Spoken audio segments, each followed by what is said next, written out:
Hey, I know it's been an absolute hot minute since I cooked for you all, and there's been a good reason for that. For those of you who may or may not have known, I had a total hip replacement done in March 26th of this year, and it's been interesting. So I was down for the count March, April, kind of went back to work May, June-ish, and I've just been kind of doing really well. I can do stairs again. I can move. I'm not so limpy as I used to be, you know, and I've been in physical therapy, and I've been doing a lot better, and, you know, and just improving.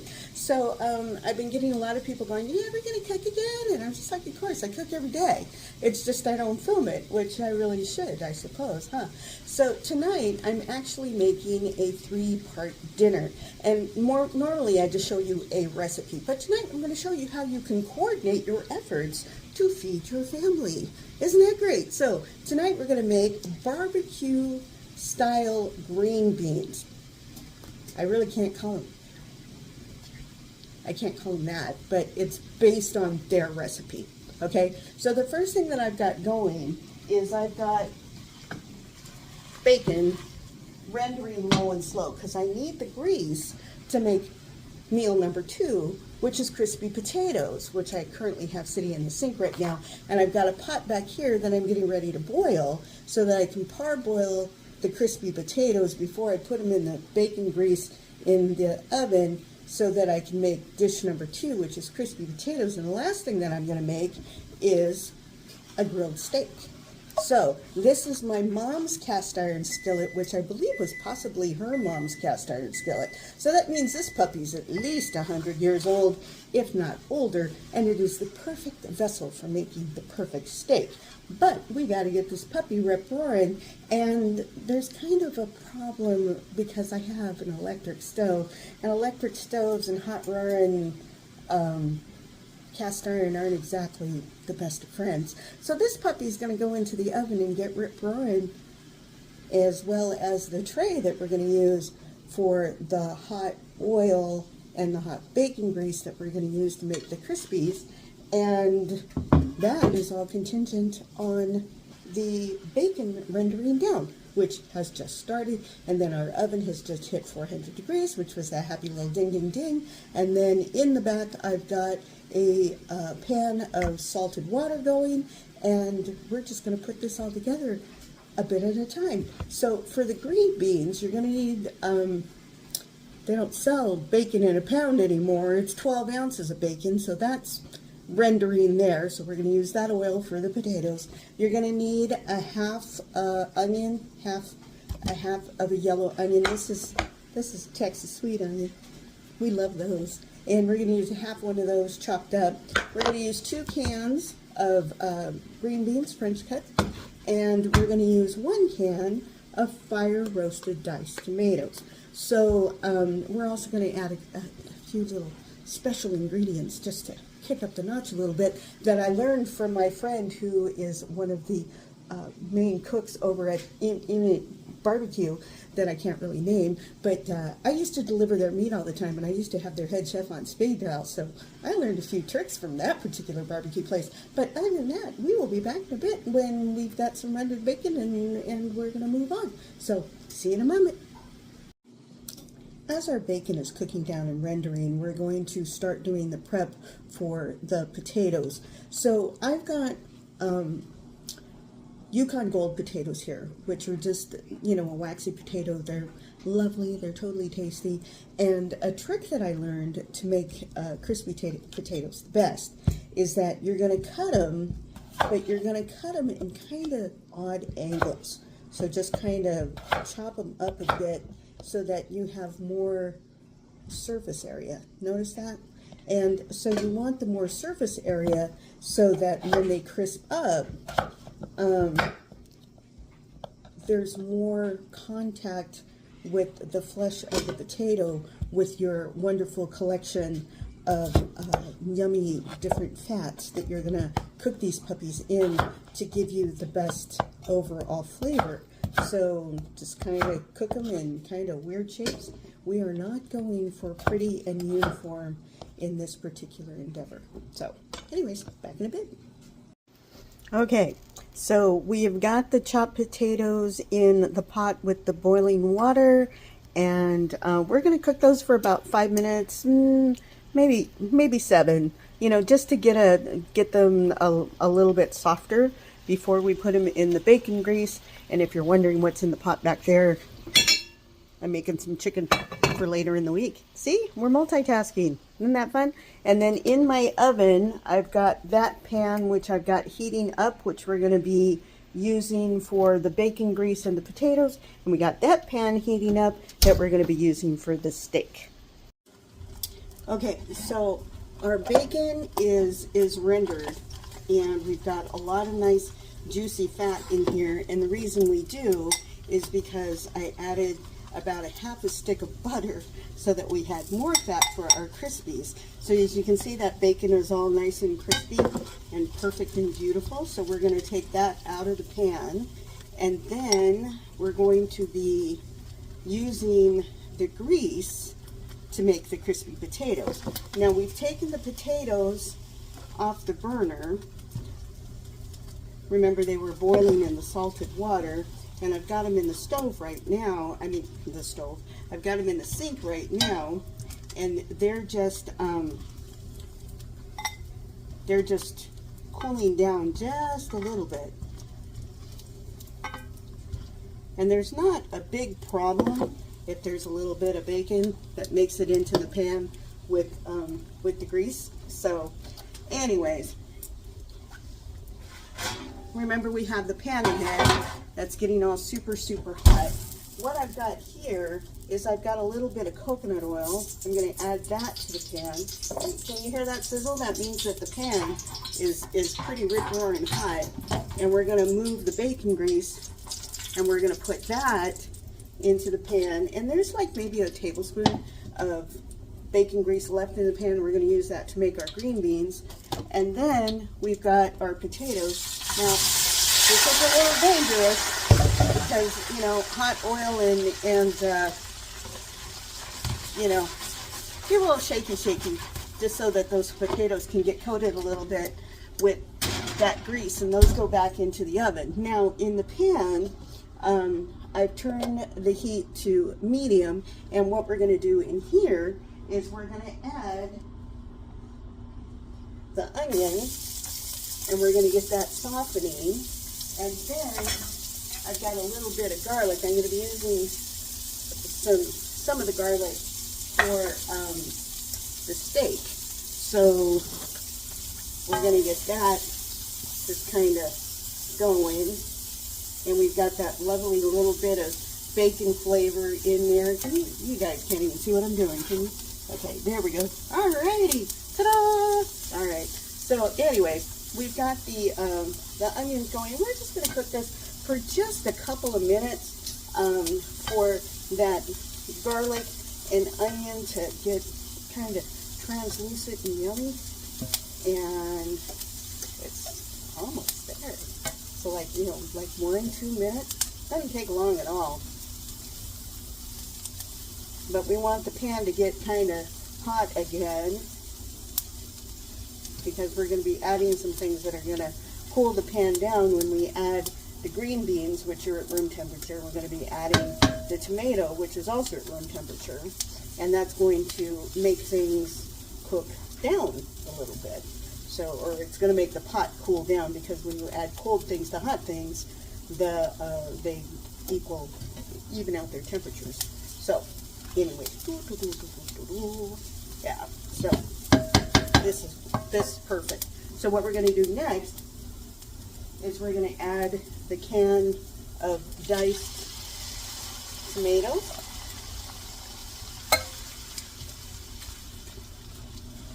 And we're going to stir them all up. Then the last thing we're going to do is add the green beans. Now, I did not have the same variety. I had 2 different cans. And so you can see some of them are bright green and some of them are not so bright green. But it's okay. They still taste like green beans, and they're still really tasty. So we're just going to stir those all together. And we're going to just let those heat through. And then we're gonna give our potatoes a little bit of a stir, and then we're gonna start working on our steaks. So, see you in a minute. Okay, so now we're to the steaks. These are beef chuck shoulder steaks. And I don't do anything crazy with my steaks. I've never been one to do anything too crazy with them. These are actually pretty good size. So I'm going to be cooking 2, and the third one I'm going to save for another meal. And all I do is a little salt and pepper, and that's it. I don't do anything fancy at all.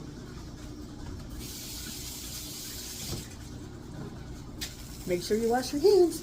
So what I've got is pink Himalayan salt, and we're just going to do a little of that. And then on the other side, we're just going to do salt and pepper. That's it. I'm not going to do anything fancy at all. And that's just how I like it. And we do that on both sides.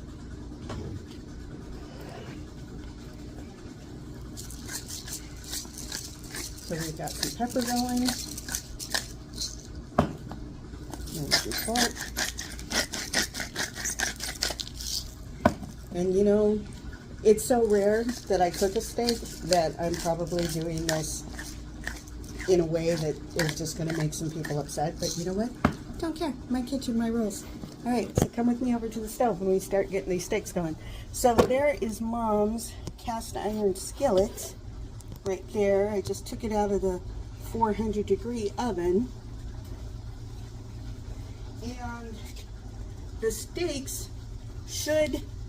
I'm going to put a little lube in here, so I've got some, you know, extra light tasting olive oil, and I'm going to put in a little butter. Because everything's better with butter. Now this butter has got a little bit of garlic in it, but not much, just a tiny, tiny touch.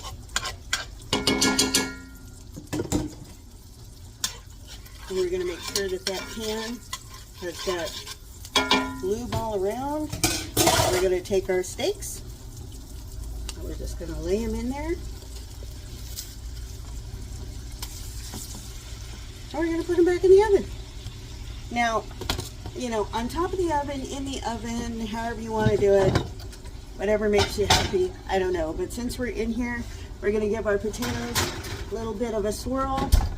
And then on our green beans, all right, so our green beans are doing really, really good. So at about this point where they've kind of cooked down a little bit, we've got all the kind of flavors going, we add the bacon back in.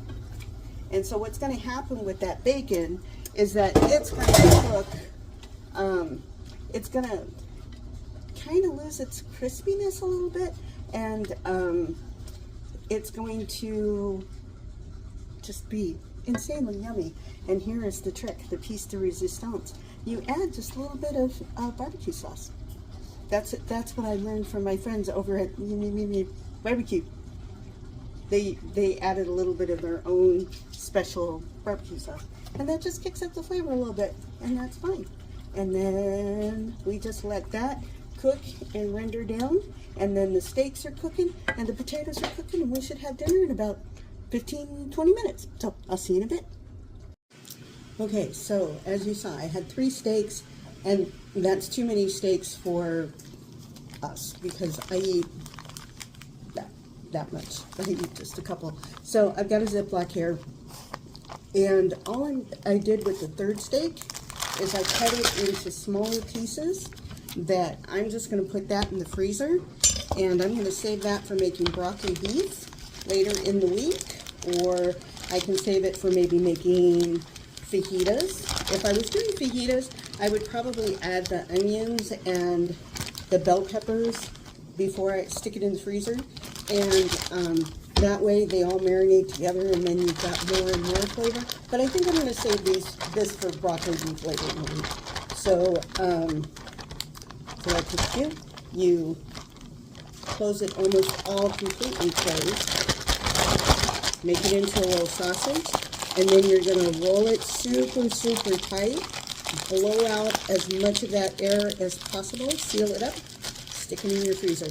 Now, you should date it, but I'm not going to, because I have this video as a record of to what day that I put that in the freezer. Now, another little thing that I'm going to recommend. So, you know, you saw that with my pepper, I've got a pepper mill and I've got fresh peppercorns in there. When I buy peppercorns, I usually go to the bulk section of my grocery store and I buy them in bulk. And the reason for that is it's usually a lot cheaper than buying the little tubs that you may or may not ever get to, or if you've ever seen my spice cabinet, it's scary. So, you know, I buy them as needed, and that way I always know that my peppercorns are fresh. So that's your little tip for today. And the last thing we're going to do is we're going to work on this here compound butter. So with the steak, I want the steak to have something really flavorful to go with it.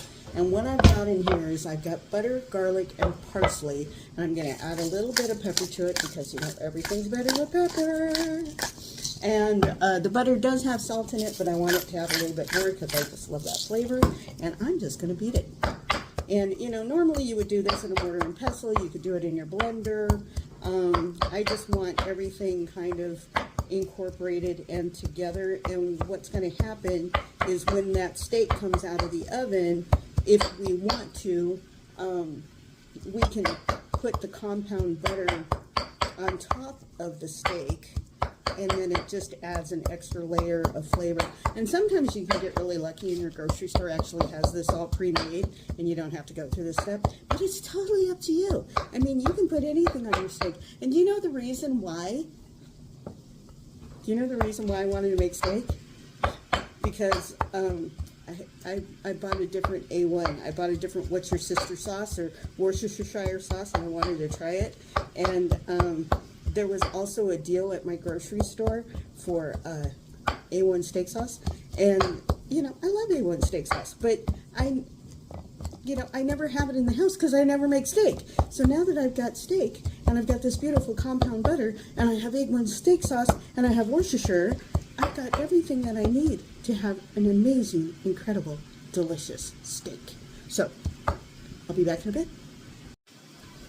All right. Yeah, my glasses are all fogged up. Do you know what that means? That means I'm looking in the oven to see what's going on. So let's look at the oven and see what's going on. So you can see that the steak has gotten a little brown and then the potatoes are getting kind of crispy. So, yeah. So we're cooking. So let's see what we got going on. Yeah. All right. So, okay. So the steak,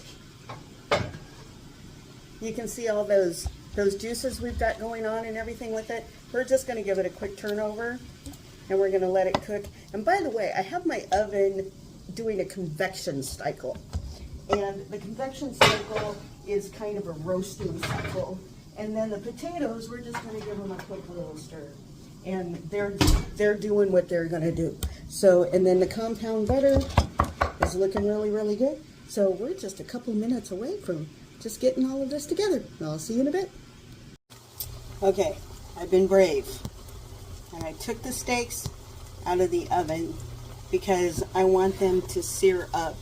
And the oven isn't cooking the juices off of them fast enough to get the sear that I want.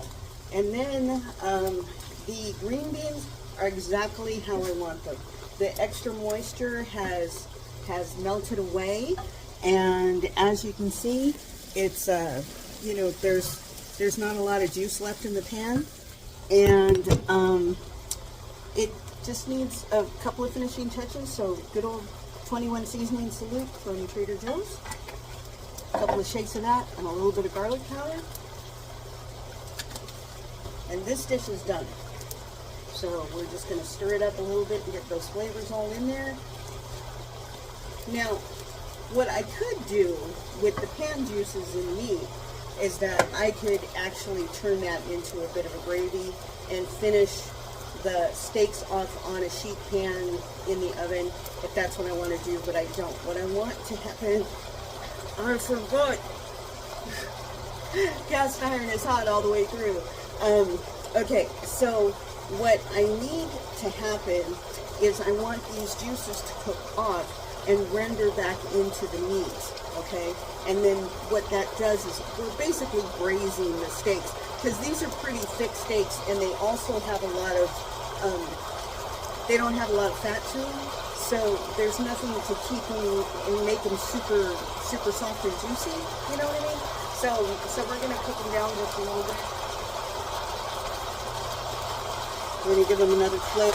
I also had half an onion left from when I cut up the onion for the green beans, and so I threw that into the pan just to give it a little extra.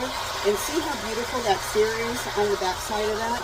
So we're just gonna let that cook down. We're gonna let the gravy, we're just gonna let those juices cook out, and then the meat's gonna be tender after we let it rest. And then the potatoes are doing amazing, and because, you know, it's a steak and potatoes dinner, I also got Texas toast going. So, yeah, we'll see in a bit.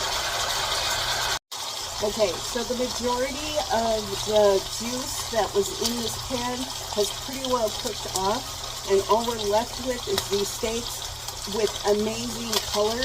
Let me show you. See how it has that really good looking color on it?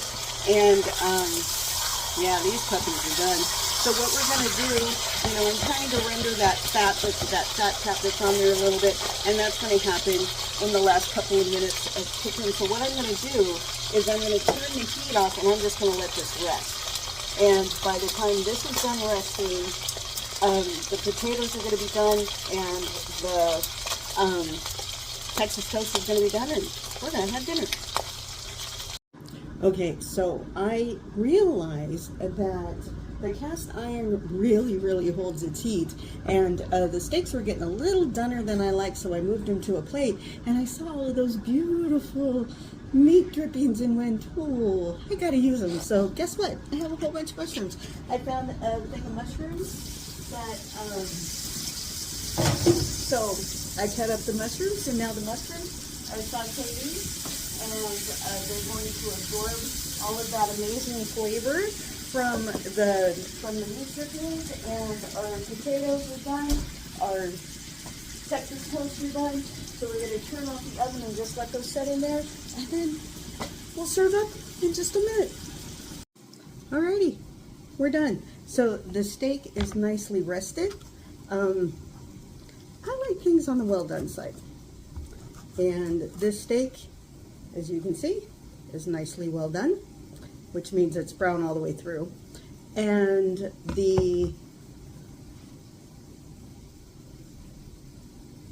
green beans are done, the mushrooms are done, the Texas toast is done, and the crispy potatoes are done. So I'm gonna cut me off a couple of slices and have me some dinner.